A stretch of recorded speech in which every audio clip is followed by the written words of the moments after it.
How's my hair? How am I looking? It's been a little while, right? Okay. We've skipped over lines. I'm going to make videos on that later, but we're technically past that unit, so let's be in the now, yeah? Let's take a little moment to talk about absolute value. So I'm going to try my best to make this simple, but we're going to go through one long problem, and then we're going to kind of do it in the reverse, so you can stop and start if you need to. It might take about 15 minutes, that's my guess. So let's talk about what absolute value is, okay?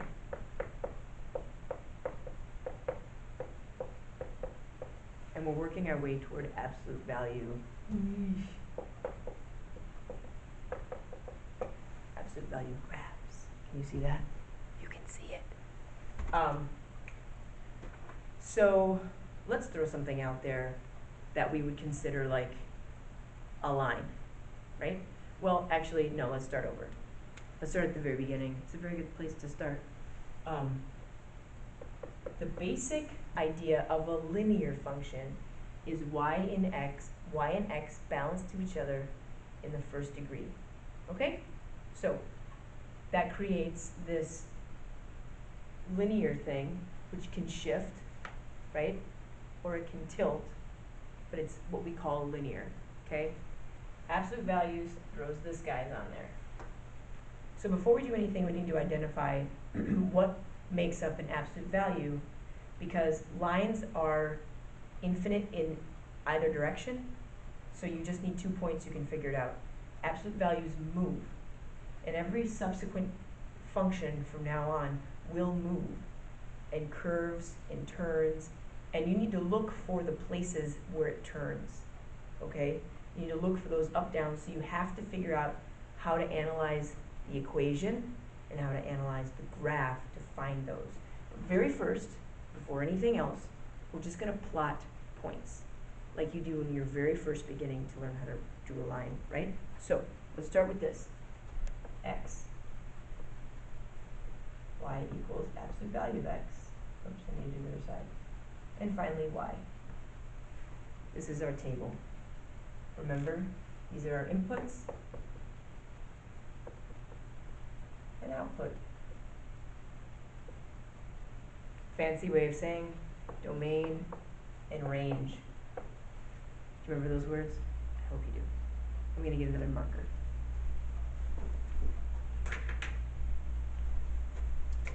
So we can pick whatever we want for x, and you always can. The thing about graphs, and let me remind you here, is if you don't pick the right thing, if you don't pick the right area, you won't see the turning and you won't know what's going on. So that's why we use this to try to springboard into deeper analysis. So I'm going to pick anything, right? In my chocolate factory, what's going to punch out on the other end? Now I'm going to make it broad though, because I know where this is headed. So we're going to say, how about -5, -2, 0, 2, and 5.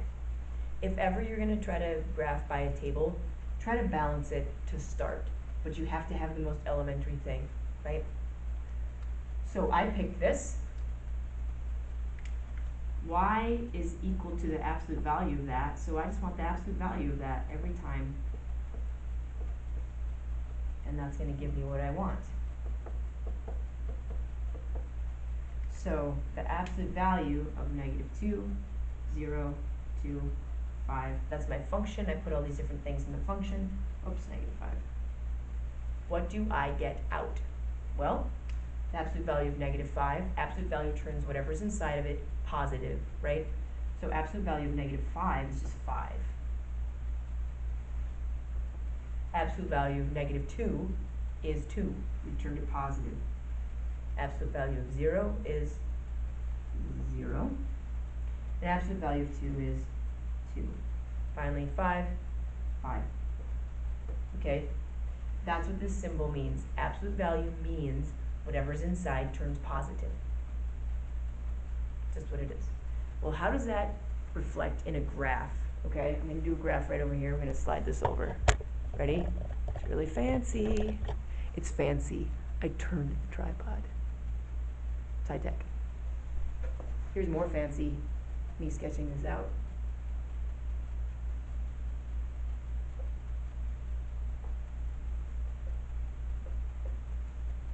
I am declaring two directions. In math class, we're almost always declaring two directions because we are trying to figure out what is happening. What's happening? Because that ultimately, you can get up to big graphs that show how all sorts of things move and are shaped, and it's fascinating. But we have to start small. We have to start somewhere, right? So let's plot these points. 1, 2, 3, 4, 5, 6.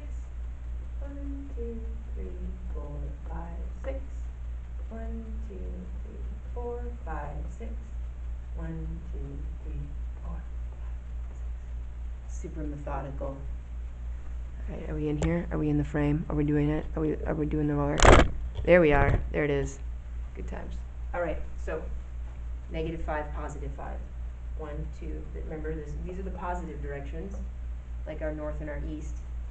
These are our negative directions, our west and our south.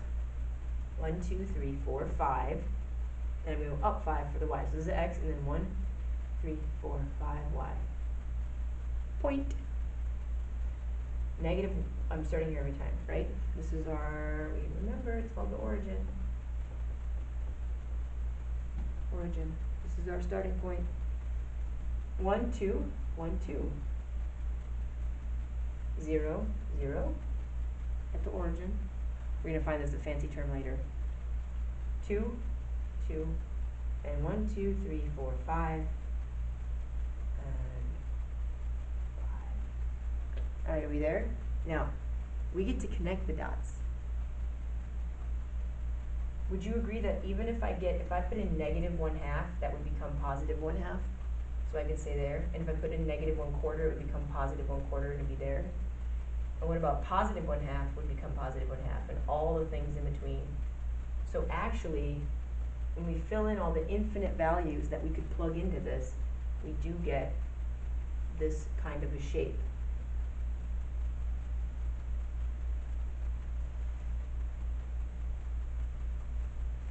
I suppose I could get out a ruler, but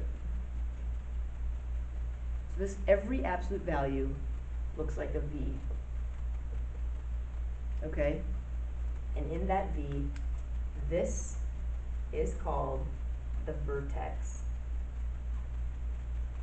It's like the place where it turns.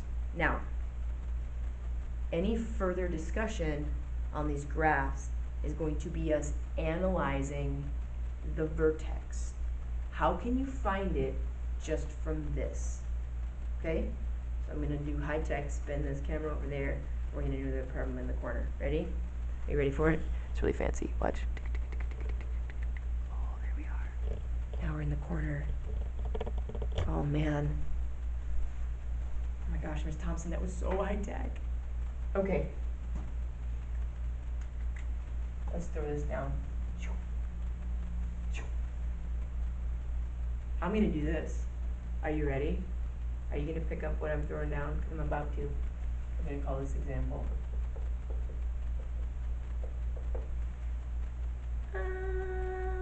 2.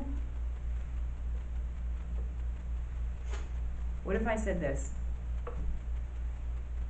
Y equals absolute value of x minus 3. Oh, let's do absolute value of x minus 3 like that. I'll do it that way. Well, if I have my table, if I picked all these same values, right? -5, -2, 0, 2, 5. I can see that I know the absolute value of x because I found it all out over here. So I can take all those values and subtract 3 from them. Absolute value of -5 is 5, minus 3 is 2, right? Absolute value of -2 is 2, minus 3 is -1. Absolute value of 0 is 0, minus 3 is -3. Absolute value of 2 is 2, minus 3 is -1. And absolute value of 5 is 5, minus 3 is 2. So now I have these points, and I'm going to do this a little tinier.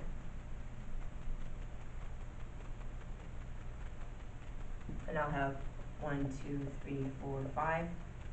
1, 2, 3, 4, 5. 1, 2, 3, 4, 5.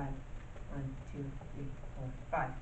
And I went -5 and +2, -2 and -1, 0 and -3, 2 and -1, 5 and 2. We still have this V shape.